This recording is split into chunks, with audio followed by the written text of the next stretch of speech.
Notre rendez-vous consacré aux entreprises de notre région, comme chaque mardi sur BFM Grand Lille et Grand Littoral. Bonsoir si vous nous rejoignez avec ce soir un grand nom de la joaillerie française, la maison Lepage, installée à Lille depuis 1971, qui continue de grandir. Comment perpétrer la tradition familiale? Notre invité ce soir, Sébastien Lepage, co-gérant de Lepage, 5e du nom. Bonsoir Sébastien. Bonsoir Marie.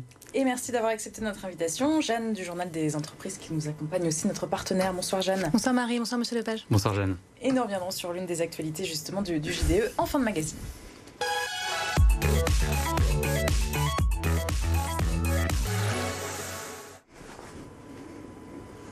L'actualité de Lepage en ce début d'année, eh bien, c'est l'ouverture de 3 nouvelles boutiques, 2 à Lille, une au Touquet.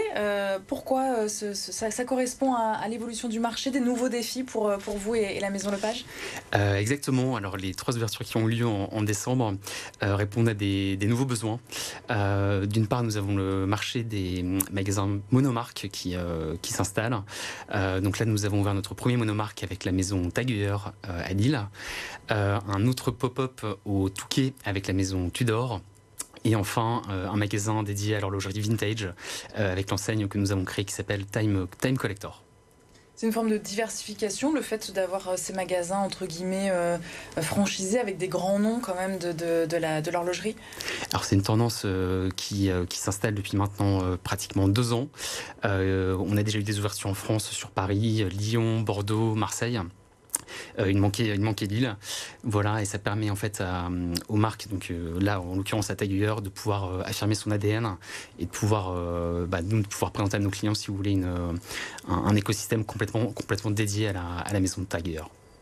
Et la clientèle que vous visez, c'est plutôt des connaisseurs, des grands amateurs de montres?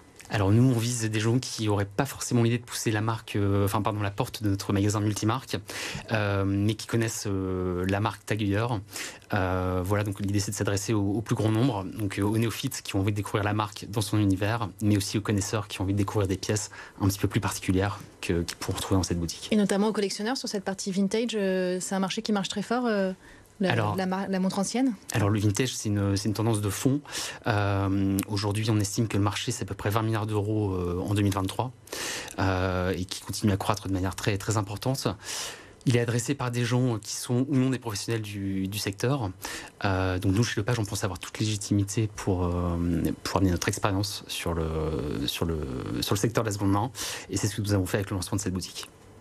Il y a le e-commerce aussi, le digital, qui s'est beaucoup développé ces dernières années pour Lepage. Est-ce qu'on a une idée justement de la part de marché? Alors, parce que ça représente pour vous, en tout cas, le digital. Pour nous, le digital aujourd'hui, c'est vraiment un axe de croissance important. C'est vraiment un magasin à part entière dans le groupe Lepage. On réalise à peu près 15% de notre chiffre d'affaires global au niveau du digital, et ce site nous permet aujourd'hui d'être connu en dehors de notre zone de chalandise qui est la Haute-Normandie et les Hauts-de-France. Oui, parce qu'on le rappelle, vous êtes né en Normandie, c'est ça, je parlais de Lille dans les années 70, mais ça arrivait un petit peu avant pour... Alors, moi personnellement, je suis né à Lille, donc ouais. pur Lillois, mais ma famille est originaire de Normandie, effectivement, et le premier magasin Lepage a été ouvert au Havre en 1922, puis notre arrière-arrière-grand-père a ouvert Rouen en 39, notre grand-père a ouvert Lille en 71, et voilà. Et depuis, ça continue. Tout à fait. Et un axe fort de développement pour Lepage aussi, c'est cette marque propre qui prend de plus en plus de place pour vous. Ça représente quoi dans votre chiffre d'affaires actuellement? Alors nous, aujourd'hui, effectivement, à côté de notre métier de distributeur de marques horlogères et joaillières, nous sommes aussi créateurs-fabricants et nous avons donc relancé notre marque propre de bijoux qui s'appelle Lepage en 2019. Aujourd'hui, la marque Lepage, c'est 15% de notre chiffre d'affaires, c'est aussi 15% de notre chiffre d'affaires global. Et on va vraiment appuyer sur le développement de cette marque dans les années à venir. Et avec des produits en particulier, je sais pas, l'Alliance Alors nous, aujourd'hui, on adresse tout ce qui est bridal. Donc on s'intéresse à l'univers du diamant et de l'or. On va équiper l'oreille, le cou, le poignet et bien entendu les bagues, notamment les bagues de fiançailles. Et ça, c'est un marché qui a un peu souffert de la Covid avec des mariages qui ont été décalés, repoussés d'année en année. Là, il y a eu un rattrapage et vous avez repris un rythme de croisière. Il y a eu des sujets pendant la Covid, donc des mariages qui devaient avoir lieu qui ont été annulés. Donc on a essayé d'être beaucoup dans l'expérience client, dans l'accompagnement clientèle. On a beaucoup gravé, regravé, dégravé, dégravé. Ça coûte de l'argent pour vous. Ça coûte un peu d'argent, mais ça fait partie du service. Donc il n'y avait pas de sujet. Mais non, la Covid, ça a été plutôt une opportunité. Enfin, nous aujourd'hui, avec le recul, on le voit plutôt comme une opportunité. Ça nous a permis de nous recentrer sur les fondamentaux, d'accélérer sur le digital. Et on a peu souffert de la crise in fine, puisque après la crise, il y a eu de l'après-crise, et par exemple les budgets voyages ont été reportés sur la consommation d'articles de luxe, et ça on en a plutôt bénéficié à plein pendant 2 ans. Et là aujourd'hui le marché du bijou se porte bien, c'est assez florissant. Le marché du bijou se porte bien, le marché du luxe au global est plutôt résilient. Moi ça fait 15 ans que je fais ce métier, on arrive à rester en croissance. Voilà, l'année 2024 sera, il y aura des challenges, mais comme chaque année. Et c'est facile de travailler en famille ou pas? Parce que c'est vrai qu'aujourd'hui, là, on le voit, il y a beaucoup de choses sur la table, plein de projets. Ça doit pas être facile quand même tous les jours. On doit vous poser la question souvent, j'imagine. Mais... C'est une question qui revient très souvent et j'ai toujours plaisir à y répondre. Travailler en famille, c'est une vraie chance.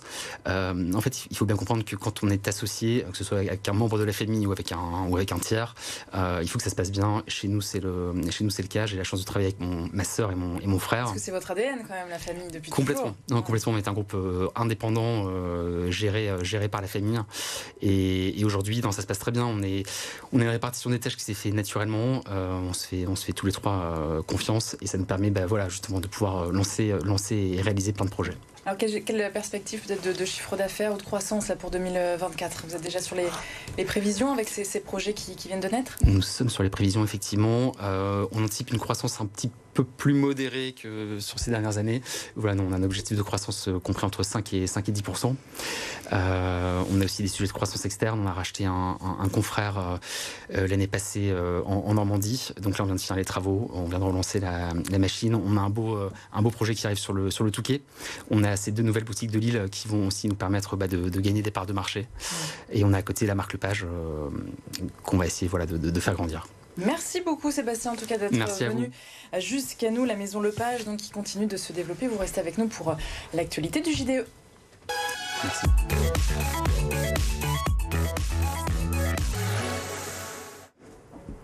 On reste dans le domaine du luxe, Jeanne, avec la dentelle de Calais-Caudry. Oui, tout à fait, avec une bonne nouvelle qui a été annoncée en fin de semaine dernière, puisque la dentelle de Calais-Caudry a obtenu l'indication géographique, donc la fameuse IG, qui était très attendue par les industriels du secteur. Et c'est tout un symbole parce que cette IG est la première qui a été attribuée dans les Hauts-de-France. Donc c'est une belle reconnaissance de la valeur du savoir-faire des denteliers qui se développe depuis 200 ans dans la région et qui est aujourd'hui menacée. Parce que la concurrence est rude pour la dentelle, c'est ça? Oui, tout à fait. Déjà, c'est un produit qui est très tributaire des effets de mode et qui, ces dernières années, n'est pas dans une période très faste de ce point de vue-là.